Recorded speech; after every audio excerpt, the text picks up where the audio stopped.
ముకుంద జ్యువెలరీలో వడ్డానం Mela October 4th నుంచి 12th వరకు ఫ్లాట్ 9.99% VA ఆఫర్ మీకోసం.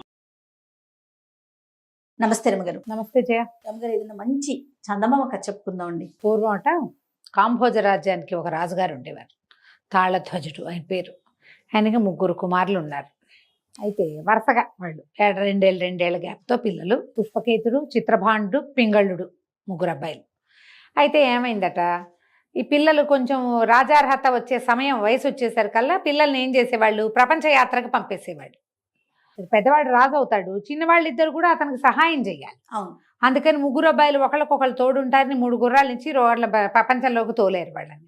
వీళ్ళంతా తిరుగుతూ పుష్పపురం అనేటువంటి ఒక స్త్రీ రాజ్యానికి చేరారు. ఓకే.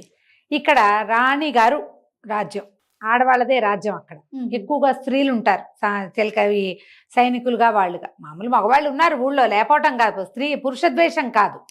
కానీ ఆడపిల్లలకే రాజ్యం వచ్చే ధోరణి అనమాట. అక్కడ పోయారు. సరే, 3 ఏమనుకున్నారు, ఓ సత్రంలో దిగారు, గుర్రాలు కట్టేశారు. మరి ఆ పూట పడుకుని రెస్ట్ తీసుకుని మర్నాడు పొద్దున ఏమనుకున్నారు, ఎవరి దారిని వాళ్ళం పోదాం, వింతలు విడ్డూరాలు ఎవరి దారిని వాళ్ళు వెళ్ళి చూద్దాం అనుకున్నారు. వీళ్ళు ఏం చేశారు, నగరంలో ఒక పెద్ద ప్లేస్లో ఒక 4 రోడ్ల కూడలిలో ఒక సత్రంలో దిగారు. ఒక కార్నర్లో వీళ్ళు ఉన్నారుగా, మిగిలిన 3 సందులు కనపడుతున్నాయి కదా, ఈ 3 దారుల్లోకి వెళ్దాం అనుకున్నారు. ఎవరి దారిని వాళ్ళు వెళ్ళారు. ఈ 3వ వాడైన పింగళుడు నడుచుకుంటూ వెళ్తున్నాడు. వింతలు విడ్డూరు గుర్రం వేసుకెళ్ళిపోయాడు అనుకో, ఆ గుర్రం పరిగెత్తుకుంటూ పోతుంది, ఏమి చూడలేం. అందుకని మనం ఎక్కడికైనా వెళ్ళినప్పుడు కూడా నడిస్తే ఎక్కువ చూస్తాం మనం. నడిచి వెళ్తున్నాడు. బాగా నడవగా అసలు పెద్ద పెద్ద దారులు ఎంత బాగున్నాయో, రోడ్లు అవి చెట్లు గిట్లు బ్రహ్మాండంగా ఉన్నాయి. ముందుకెళ్తే ఒక చక్కటి భవనం, దాని బయట ఒక అందమైన అమ్మాయి ఫోటో వేళ్లాడేస్తుంది. ఈ కన్యారత్నం పేరు మహారాజరత్నం. రాయబడి ఉంది అక్కడ మహారాజరత్నం. ఈమె కొన్ని సౌమ్య ప్రకారం, అంటే కొన్ని గుర్తులు చూపించి ప్రశ్నలు వేస్తుంది. ఎవరైతే ఆ ప్రశ్నలకి సమాధానం చెబుతారో వాళ్ళని వివాహం చేసుకుంటుంది. సమాధానం చెప్పలేని వాళ్ళు మహారాజరత్నం గారి తోటలో పనిచేయాల్సి ఉంటుంది. ఈ పింగళుడికి ఓసారి ముందుకు పోయాడు, మళ్ళీ ఆ పిల్లని చూద్దామనిపించింది. వెనక్కి వచ్చి అమ్మాయిని చూశాడు. ఆ మాత్రం చెప్పలేమా, మనం చాలానే చదువుకున్నాం కదా, మనం వెళ్దామని లోపలికి నేను వస్తానన్నాడు. ప్రశ్నలకు సమాధానాలు చెప్పగలరా అని అడిగారు. చెబుతాను అన్నాడు. లేకపోతే మీకు షరతు తెలుసు కదా, తోటలో పనిచేయాల్సి ఉంటుందంటే చేస్తాను అన్నాడు. లోపల తీసుకుపోయారు, ఓ చోట కూర్చోబెట్టారు. చక్కగా షర్బత్తు గిర్బత్తు ఇచ్చారు. బిల్డింగ్ అంతా లోపల చాలా బాగుంది. కూర్చున్నాడు. ఒక పళ్ళెము దాని నిండా చిగురుటాకులు వేసి పట్టుకొచ్చారు. సమాధానం చెప్పండి అని. ఏముంది ప్రశ్న, చిగురాకులు చూసి సమాధానం చెప్పంటారు. నాకు తెలియదు అన్నాడు. అయితే పదండి అని ఆయన బట్టలు విప్పించి ఓ పక్కన పెట్టి మూతక బట్టలు కట్టించి తోటలోకి తీసుకుపోయారు. సరే, ఈ మిగిలిన వాళ్ళిద్దరు కూడా ఎవరి దారిని వాళ్ళు వెళ్ళారా. పెద్ద అబ్బాయి పుష్పకేతుడు ఓ దారిలో వెళ్ళి సాయంకాలం తిరిగి వచ్చాడు. ఏ తమ్ముడు రాలా. ఏమిట్రా ఎవడు రాలేదు అని చిత్రకేతువు తెలివైన వాడు, సాహసి, వాడు బాగా కత్తి తిప్పగలడు. పింగళుడు ఒక రవ్వ చిన్నపిల్లాడు, ఆఖరి తమ్ముడు అంటే ముద్దు ఉంటుంది. ఈ పింగళుడు వెళ్ళిన వైపు చూద్దామని ఆ దారిని వెళ్ళాడు. వెళ్తే బాగా నడవగా మహారాజరత్నం అనే కన్యారత్నం గారిది బిల్డింగ్ కనపడింది. పిల్ల చూస్తే బాగుంది. ముందుకు వెళ్ళిపోయాక కనిపించింది. వీడు కానీ ఒకవేళ దీంట్లోకి వెళ్ళాడా, ఏమిట్రా నాయన అని మళ్ళీ వెనక్కి వచ్చాడు. వచ్చి ఆ వాకిటో కూర్చున్న వాళ్ళని, బాబు ఎవరైనా నాలాంటి కుర్రాన్ని, నా పోలికలో ఉన్న ఒక అబ్బాయిని చూసావంటే, నిన్న వచ్చి లోపలికి పోయినట్టున్నారండి అన్నాడు. నిన్న లోపలికి వచ్చారు, బయటికి రాలేదంటే ఏమిటి అర్థం, తోటలోకి పోయినట్టే వాడు. అంతేగా. సరే, ఇతనికి కూడా వెళ్ళి అదేమిటో చూడాలనిపించింది. కానీ ముందు వెళ్ళిన పింగళుడు ఏం చేశాడు, అమ్మాయిని చూసి 2 సార్లు సరదాపడి గంట కొట్టేశాడు. లోపలికి వస్తానని కాలింగ్ బెల్ నొక్కాడు. ఇతను గంట కొట్ల. ఏమిటండి ఇక్కడ పద్ధతి అని ఆ కూర్చున్నవాడిని అడిగాడు. కూర్చున్నవాడు అన్నాడు, కొన్ని ప్రశ్నలు వేస్తారండి సౌజ్ఞల ప్రకారం, అంటే ఏవో గుర్తులు చూపిస్తారు, దాన్ని బట్టి మీరు సమాధానం చెబితే పెళ్ళి, లేకపోతే తోట. సరేనని ఇతను ఏం చేశాడు, ఆ పుష్పపురంలోనే ఎవరైనా విద్వాంసులు ఉన్నారా అని కనుక్కున్నాడు. ముందు వెళ్తే ఒక ఆయన, అద్భుతమైన విద్వాంసుడు ఒక ఆయన ఉన్నాడు. వాళ్ళ ఇంటికి పోయాడు. ఆయనకి దండాలు పెట్టి, ఏమంటే మీ దగ్గర ఏమైనా గ్రంథాలు ఉన్నాయా, మీ ప్రాంతంలో గొప్ప గ్రంథాలు ఏమిటో తెలుసుకోవాలని వచ్చానండి అన్నాడు. ఆయన దానికే, నాయనా రారా, ఎవరైనా అసలు పుస్తకాల కోసం అడిగేవాళ్ళు ఉన్నారా ఈ కాలంలోనూ, రా నాయన అని లోపల తీసుకుపోయాడు. తీసుకెళ్తే బోల్డని గ్రంథాలు పెట్టున్నాయి. ఈ కుర్రాడు, ఈ పుష్పకేతుడు ఒక్క పుస్తకం తాళపత్రాలన్నీ తిరిగేశాడు. ఇంచుమించు అన్నీ అతనికి తెలుసు. ఒక కొత్త పుస్తకం ఉంది అక్కడ.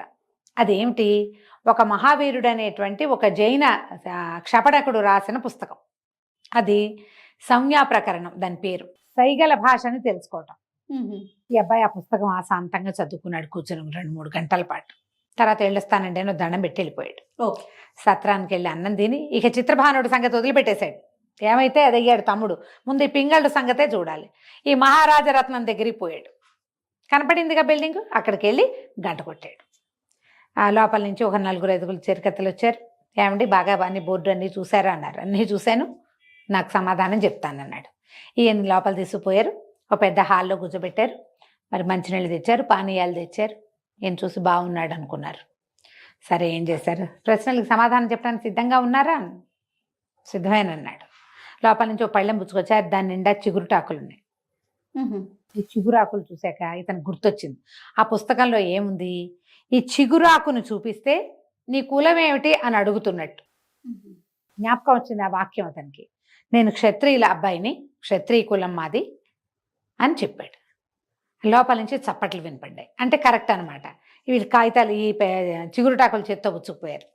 ఇక ఒక్కో వస్తువు వస్తోంది. ఈ అబ్బాయి ఆ పుస్తకంలో గుర్తు చేసుకుని 10 ప్రశ్నలు 9 ప్రశ్నలకో సమాధానాలు చెప్పేశారు. లోపల నుంచి చప్పట్లు వస్తూనే ఉన్నాయి. ఇవి వచ్చిన అమ్మాయిలు కిలకిల్లాడుతూ సరదాగా వస్తున్నారు. ప్రశ్నలు అయిపోయినాయండి, రండి మిమ్మల్ని మా అమ్మగారు చూస్తానంటున్నారండి. లేవ తీసుకుపోయారు. బయట హాలే సూపర్ అద్భుతంగా ఉంది, లోపల ఇంకా పరమాద్భుతంగా ఉంది. నడవగా ఇతనికి అనిపించింది తను సందులో ఏ మార్గంలో అయితే తను ఒక సందులో చూశాడు కదా ఈ బిల్డింగ్, తను లోపలికి వెళ్తున్నది అది కాదు. ఇదేదో రాజాంతఃపురంలోకి వెళ్తున్నానని తోచింది అతనికి. అంటే ఈ బయట కనబడే సాధారణ భవనంలో, అదే చక్కటి భవనంలోంచి ఒక మహా చక్కటి అంతఃపురంలోకి దారి వెళ్తోందనమాట. నడిచి వెళ్తే అంతఃపురంలో ఒక ప్రత్యేకమైన పరదాలు అవి ఉంటాయి, అవన్నీ కనపడుతుంది. లోపలికి వెళ్ళాక ఇదిగోనండి మా అమ్మగారని చూపించారు. చూస్తే అమ్మాయి పరమాద్భుత సౌందర్యవతి, కానీ బయట తగిలించున్న మహారాజరత్నం కాదు ఇది. అతను తెల్లపోయాడు. అదేమిటి, ఆ చిత్రపటంలో ఉన్న అమ్మాయివి కాదు నువ్వు, మహారాజరత్నం పెళ్లి కోసం కదా ఈ పరీక్షలు. అవును అనేసరికల్లా ఆవిడ పక్కపక్క నవ్వింది.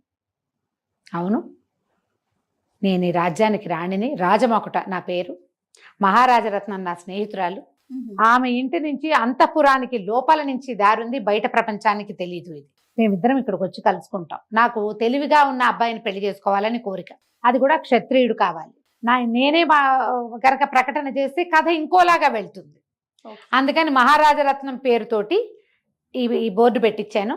ప్రశ్నలు అడిగేవన్నీ నేనే, సమాధానాలు వచ్చేవన్నీ తీసుకునేదంతా నేనే తీసుకుంటాను. నా వివాహం కోసమే ఈ ఏర్పాటు చేశామంటే ఇతను అన్నాడు, మా తమ్ముడు కూడా దీనికి ప్రయత్నం చేశాడు, కానీ అతను ఏమైపోయాడో నాకు తెలియటం లేదు.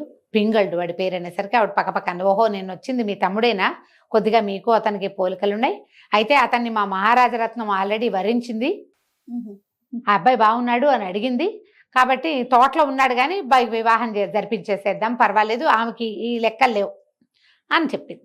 చెప్పగానే సంతోషించాడు. తమ్ముడిని తీసుకొచ్చారు. ఏరా అనుకున్నారు. తమ్ముడికి నచ్చిన అమ్మాయి రాజకుమార్తె కాదు, మహారాజరత్నం కదా అబ్బాయికి నచ్చింది. సరే మహారాజరత్నం తోటి పింగళుడికి, రాజమొకటతోటి ఈ పుష్పకేతుడికి వివాహం జరిగిపోయింది. మర్నాడు పొద్దునే పెళ్లి చేసేశారు. వీళ్ళు చిత్రభానుడు ఏమయ్యాడో వీళ్ళు కనుక్కోలే. ఈ సందట్లో ఉన్నారు. వాడే వస్తాడు, వాళ్ళకి అట్లా అలవాటే. ఏ ఊరైనా వెళ్తే ఎక్కడ పడితే అక్కడ తిరిగి వారానికో 10 రోజులకో మళ్ళీ కలుసుకుంటారు వాళ్ళు. వివాహం జరిగింది. 1-2 రోజులు గడిచినాయి. చిత్రభానుడు ఏమయ్యాడు, ఈ చిత్రభానుడు ఒక రోడ్డు పట్టుకుని వెళ్ళాడు.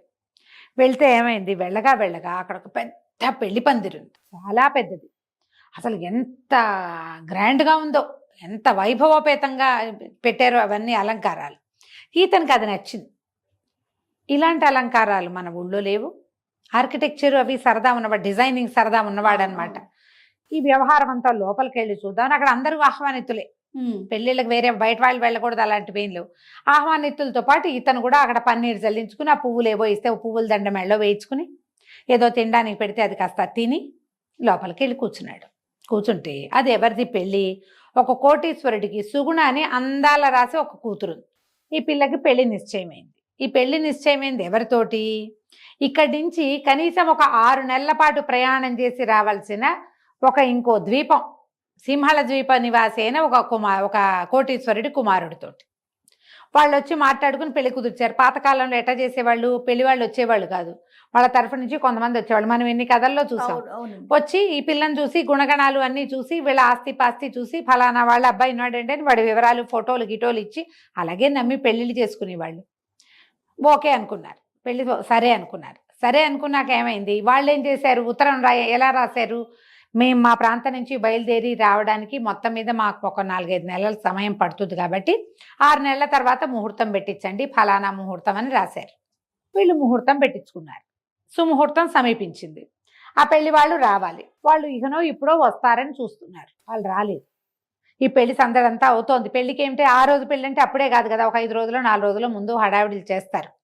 ఇవి మండపాలు వేస్తారు, అందరూ వచ్చి తింటూ ఉంటారు, పిల్లని పెళ్లి కూతురుని చేయటము అవి ఇవి రకరకాలు నడుస్తున్నాయి. అన్నీ నడుస్తున్నాయి. వస్తారని చూస్తున్నారు. ఎప్పటికీ పెళ్లి వాళ్ళు రారు. ముహూర్తం కూడా సమీపించింది. ఒక పూటలోకి వచ్చేసింది. ఇంతలో వార్త వచ్చింది. ఏమిటి, అక్కడి నుంచి వస్తున్నటువంటి నవకోటి నారాయణ గారు మహాకోటీశ్వరుడైన పెద్ద మనిషి వాళ్ళ పడవలు పగిలిపోయినాయి. వాళ్ళంతా జలంలో పడిపోయారు. పెళ్లి కుమారుడు గల్లంతే అని వచ్చింది వార్త. ఈయన లబోదిబోమన్నాడు. ఏం చేయాలి? 6 నెలల నుంచి పిల్ల పెళ్ళని ప్రచారం జరిగింది పుష్పపురంలో. అయిందా? 5 రోజుల నుంచి పెళ్లి ఏర్పాట్లు చేశారు. 5 రోజుల నుంచి ఊళ్ళో ఉన్న జనమంతా ఇక్కడే పడి తింటున్నారు. ఇకనో ఇప్పుడు పెళ్లి కొడుకు వస్తాడనగా వాళ్ళు అసలు రావట్లేదని, అసలు రారని అయ్యేసరికల్లా ఇప్పుడు పిల్ల మాట ఏమిటి, ఇప్పుడు ఇంత ప్రయత్నం చేశాం కదా. ఆయన చాలా దిగులు పడిపోయి అటు ఇటు చూసి ఈ మండపంలో గైరుగా కనపడుతున్న 5-6 మగపిల్లల వైపు చూడడం మొదలుపెట్టాడు. స్నేహితుడు వచ్చి సలహా ఏమిచ్చాడు, ముహూర్తం దాటిపోతుంది, అమ్మాయి పెళ్లికి సరైన ముహూర్తం ఇది, మనం ఆలోచించద్దు, ఎవరో ఒక అనురూపమైన కుర్రవాణ్ణి చూసి పెళ్లి చేసేద్దాం, మన ఆస్తులు మనకి ఎట్టాగా ఉన్నాయి కదా, అంతే చాలు, వాళ్ళు రాకపోతే పోయారు అని ఒకళ్ళిద్దరు సలహా చెప్పారు. ఈయన ఈ మండపంలో అటు ఇటు చూస్తుంటే చక్కగా రాజోచితమైన బట్టలు వేసుకుని మెళ్ళలో పువ్వుల దండ వేసుకుని పన్నీరు ఇచ్చిన అది ఒక చిన్నది ఇచ్చారు, కర్పూరం వాసన చూస్తున్న ఈ చిత్రభానుడు కనపడ్డాడు. ఈ అబ్బాయి ఎవరు, కొత్తగా ఉన్నాడు, ఎవరు ఏమిటని కనుక్కున్నారు. కనుక్కుంటే ఈయన పై ఊరు నుంచి వచ్చిన క్షత్రియ కుమారుడని, ఓ రాజకుమారుడు. ఈయన గబగబా వచ్చి, బాబు మా అమ్మాయిని పెళ్లి చేసుకుని మాట దక్కించు, పెళ్లి ముహూర్తం దాటిపోతే పిల్లకి ఇంకా పెళ్లి కాదు, ఏదైనా చెడ్డ పేరు ఈ అమ్మాయితో పెళ్లి కుదిరాక ఆయన పోయాడని వస్తే మా పిల్ల బతుకు అన్యాయం అయిపోతుంది, నా మొత్తం ఆస్తి నీకు దఖలుపరుస్తాను నాయన అని బతిమలాడాడు. బతిమలాడితే తనకి ఏం చేయాలో తెలియదు. అన్న తమ్ముడు ఇద్దరు వచ్చారా, వాళ్ళిద్దరు ఎక్కడున్నారో వీడికి తెలియదు. వీడు 2 రోజుల నుంచి పెళ్లి హడావిడిలోనే ఉన్నాడు. పెళ్లి చేసుకుందామా వద్దా అని తన తండ్రి ఇలా చేసుకోవద్దని అలాంటివి ఏం బోధించాలి. సరేని అనుకున్నాడు. ఆ పక్కన ఉన్న వాళ్ళ అమ్మాయి మహాసౌందర్యవతి, బాబు నువ్వేం ఆలోచించుకు, వీళ్ళకు కోట్ల కొద్దీ ఆస్తుంది అని తానా తందానా ఉంటారుగా, అందరూ చెప్పంగానే సరే చిత్రభానుడు ఓకే అన్నాడు. అంటమేమిటి, వెంటనే ఈ అబ్బాయిని తీసుకెళ్ళిపోయారు. గబగబా మంగళ స్నానాలు చేయించేశారు. చటుకుని పీటల మీద ప్రవేశపెట్టారు. అమ్మాయి వచ్చేసింది సుగుణమణి. పెద్దగా రాండోళ్ళు మోగినే పెళ్ళైపోయింది. ఈ పూట పెళ్ళయింది. మరి సాయంకాలం పునఃసంధానం అయింది. తెల్లవారి కాస్త పలహారాలు అవి చేసి వాకిట్లో కూర్చుంటే పెద్దగా శబ్దాలు అవి అవుతున్నాయి, ఎవరో వస్తున్నారు. తీరా చూస్తే నిన్న తప్పిపోయిన పెళ్లి వాళ్ళు ఇవాళ వచ్చేసారు. రాగానే వీళ్ళు నిర్ఘాంతపోయారు. పెళ్ళైపోయిందిగా అన్నారు. అనగానే అవతలవాడు నవకోటి నారాయణ చాలా గట్టివాడు. ఆయన ఊరికే పేరు ఆ మాట చెప్తున్నట్టు కోటీశ్వరుడు అనమాట. ఆయన తిరగబడిపోయాడు. మా పిల్లాడికి నిశ్చయించిన పిల్లని నువ్వు వేరే వాళ్ళకి ఎట్టా ఇస్తావు, పైగా చచ్చిపోయామన్న వార్త ఏంటి, పడవలు పగిలినాయి. అవును, మేమేం చేసాం, మా పడవల్లో ఉన్నటువంటి బోళ్ళంత డబ్బు, దశకం, బంగారం, గింగారం, బరువైన వస్తువులు అన్ని నీళ్ళలో బారేసి ఆ పగిలిపోయిన చోట అంతా రిపేర్ చేసుకుని మొన్న 3 రోజుల క్రితం రావాల్సిన వాళ్ళం ఇవాళ వచ్చాం. మేము వచ్చాం కదా, మా కోడల్ని మాకు ఇవ్వమంటాడు. నిన్న పొద్దున పెళ్ళై రాత్రి పునఃసంధానం కూడా అయిపోయిన పిల్లని ఎటా ఇస్తారు వీళ్ళకి? ఆయన అడుగుతున్నాడు. సమాధానం చెప్పు. మరి ఇంతకు 6 నెలల నుంచి ప్రయాణం చేసి వచ్చాం, సముద్ర ప్రయాణం, మా ఖర్చులు ఏమైనా సరే అనేసరికల్లా కాదన్నారు, కూడదన్నారు. ఇంతలో లోపల నుంచి ఈ చిత్రభానుడు బయటకు వచ్చేసరికల్లా ఏమిటంటే ఈ పెళ్లి వాళ్ళు వచ్చారు, వాళ్ళు గొడవ చేస్తారంటే ఎవడు గొడవ చేసేది రండి చూస్తానన్నాడు. వాళ్ళు కూడా ఊరుకోలే, పోట్లాటకి దిగారు. దిగితే ఈ చిత్రభానుడు ఒక్కడే కత్తి పట్టి వాళ్ళు మొత్తం మీద ఒక 1200 మందో 1400 మందో వస్తే అందరినీ చావచిత కొట్టి వదిలిపెట్టాడు వాడు. ఎందుకంటే కత్తి వీరుడు. ముందు వాళ్ళ అన్నయ్య కూడా చెప్పాడు అదే మాట. ఇది దాంతో కొట్టేసేసరికల్లా ఇప్పుడు ఏం చేయాలి? వాళ్ళు ఊరుకోలే. ఇంత గొడవ అయితే బతుకు జీవుడాన్ని పారిపోయారు. కానీ ఊళ్ళో ఇంకో చోట దిగి రాజస్థానానికి వెళ్ళారు.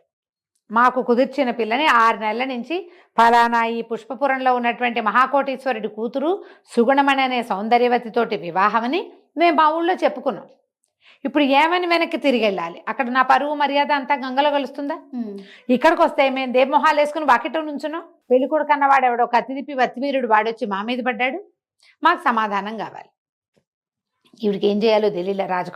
రాణికి రాజమొకటికి వాళ్ళ పాయింట్ కరెక్టే, వీళ్ళ పాయింట్ కరెక్టే. ఈయనేమంటాడు, ఈ ఊళ్ళో ఉన్న కోటేశ్వరుడు సుగుణమణి తండ్రి 5 రోజుల నుంచి పెళ్లి ఏర్పాట్లైనా ఊరంతా తిన్నారు, సుముహూర్తం దాటిపోతోంది, ముహూర్తం దాటిపోయి పెళ్లి తప్పిపోతే పిల్లకి చెడ్డ పేరు వచ్చేస్తుంది, నేను ఇంత ప్రయత్నం చేశాను, అందుకని పందిట్లో ఉన్న ఒక పెళ్లి కొడుకుని సెలెక్ట్ చేసుకుని పెళ్లి చేసేసాము, పునఃసంధానం కూడా చేసేసాం, కన్యాదానం చేసేసిన పిల్లకి మారుమని ఎట్లా చేయను, నేను మా కోడలు మాకు ఇవ్వమంటున్నాడు, నేను ఎట్లా ఇస్తాను? సరే ఈవిడే ఈ అమ్మాయి రాజం ఒకటి ఆ పూటంతా అటు ఇటు తిరిగి సాయంకాలం భర్తను కేకేసి 2 రోజులైంది, 3 రోజులు పెళ్ళి అంతే. అతను పిలిచి దీని సంగతి చూడండి, ఇది ఎట్లా చేయాలో తెలియటం లేదు అనేసరికల్లా ఆయన ఏమన్నాడు, అతను అన్నాడు, పై ఊరు నుంచి వచ్చిన వాళ్ళని సపోర్ట్ చేయాలి, వాళ్ళు విదేశీయులు మన దేశానికి వచ్చినప్పుడు మనం సహాయం చేయాలి కదా అంటే ఆయన ఏమన్నాడు, వచ్చిన కోటీశ్వరుడు ఆ కుర్రాడు పీచమని చాలు, నాకు అదే నా కోరిక అన్నాడు. అనగానే సరే పద మేమే వస్తామని అన్న తమ్ముడు ఇద్దరు చెరో కత్తి పుచ్చుకుని 50 మంది సైన్యాన్ని వేసుకుని ఆ పెళ్లి వాళ్ళ ఇంటికి వెళ్ళారు. నిన్న యుద్ధం చేసిన వాడెవడు, ఈ కొత్తగా వచ్చిన కోటీశ్వరుడితో వాడిని పిలవండి అన్నారు. పిలవండి అంటే లోపల నుంచి కత్తి సవరించుకుంటూ చిత్రభానుడు బయటకు వచ్చాడు. చూడంగానే పింగళ్ళు కేకేసాడు, అన్నయ్య చిన్ననే వేస్తున్నాడు. తీరా చూస్తే ఏముంది, అన్నదమ్ములు 3 ఎదురుపడ్డారు. ఇదేంట్రా నాయన అంటే, నేను ఈ పెళ్లికి వచ్చాను, వీళ్ళేమో ఇట్లా పెళ్ళయింది, ఇప్పుడు వివాహం అయిపోయాక పెళ్ళైపోయిన పిల్లని ఇవ్వమంటున్నారు వీళ్ళు, నా భార్యను రక్షించుకోవడం నా విధి, అందుకని నేను రక్షణకు పూనుకున్నా అనగానే ఈ రాజుగారు వెంటనే సర్దుకుని, అంటే రాణిగారి భర్త పెద్దబ్బాయి పుష్పకేతు సర్దుకుని ఆ అవతల దేశం నుంచి వచ్చిన కోటీశ్వరిని కూర్చోబెట్టి మాట్లాడించి, మీ ఖర్చులన్నీ ఇప్పిస్తాను, ఈ ఊరు నుంచే ఒక సౌందర్యవతి అయిన పిల్లని ఇచ్చి మీ వాడికి పెళ్లి చేయిస్తాం, ఈ ఊరు పిల్లే కాబట్టి పేర్లు ఎవరికి తెలుసు అని చెప్పి ఇంకో కోటీశ్వర్లు ఎవరిళ్లలో ఆడపిల్లలు ఉన్నారో ఎంక్వైరీ చేసి ఓ పిల్లని ఇచ్చి పెళ్లి చేయించి ఆ పిల్లతో సహా వీళ్ళ ఖర్చులు వీళ్ళతోటి ఇప్పించి ఈ తమ్ముడు మావగారితోటి పంపించారు. తర్వాత చక్కగా 3 అబ్బాయిలు ఈ స్త్రీ రాజ్యంలోనే చాలా రోజులు సుఖంగా ఉన్నారు. తర్వాత చిన్నవాళ్ళిద్దరు వాళ్ళ భార్యలను తీసుకుని సొంత ఊరు వెళ్ళారు. పెద్ద ఆయన మాత్రం ఇక్కడ రాజుగా ఉన్నాడు కథ కంచికి మన ఇంటికి. బాగుంది రమ్మగారు. నమస్తే అండి. నమస్తే.